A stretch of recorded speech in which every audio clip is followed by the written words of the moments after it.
Assalomu alaykum aziz obunachilar. Bugun sizlar bilan yana men. Bugungi mavzumuz Volnosda papugaylar haqida bo'ladi. Shu haqida qisqa va unda video tahlildik. Mana bu yerda ikkita narimiz. Hozir yana ko'rsataman. Bular ikkita jo'jamiz. Bular yaqinda uchib chiqishdi. 2 oylik Volnos papugaylar. Mana bunisi nar, bunisi moda. Bularni nar modelligini tumshug'idan ajratadilar. Tumshug'ini usti ko'k bo'lsa nar, oq yoki jigar bo'lsa moda bo'ladi. Yana bir tomondan bilsa bo'ladi.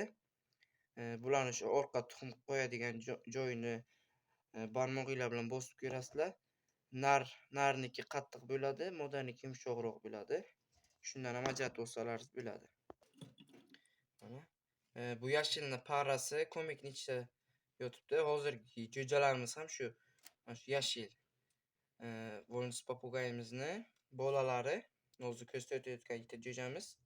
Hozir buni modasi yana ichkarida yotibdi. O'zini ham ko'rsatamiz. U yana tuxum qo'yapti. Yana yaqinda o'sib chiqadi. Bu oqamlar. Buni parasi ham komikda. Hozir shu ko'rsatib o'tamiz komikdagilarni. Mana aziz obunachilar, hozirgi oqimizni modasi.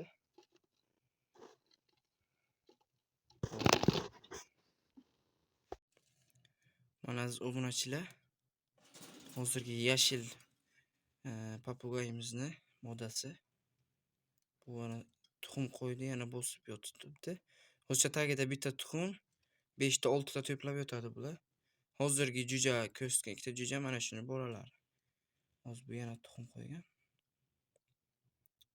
Nasib bo'lsa jo'jalar o'chib chiqqanda yana bitta video qo'yamiz. Bularni yemiga kelayotgan bo'lsak, tariq beriladi. Tariqni oqi, sarig'i, qizili bo'ladi. Agar qush faqat bir xil tariq yeversa, grija bo'ladi. Ya'ni shunaqa kasallik, grija degan kasalligi bor. U qush faqat uchib yuradi tamom. Uni qo'sha olmaysiz ham, tuxum ham tug'maydi, modani ham bosolmaydi. Faqat uni uchirasiz. O'sha uchun har xil yem berib turish kerak. Mana shu qo'shilgandan bersalaringiz yaxshi bo'ladi. Ana sarig'i ham, oqi ham, qizili ham bu. Aralashtirilgandan bersangiz yaxshi. Bularni suvga kelayotgan bo'lsak, har 7-8 soatda almashtirib turilishi shart. Shu bilan bugungi videomiz yakunlandi. Keyingi videolarda ko'rishguncha.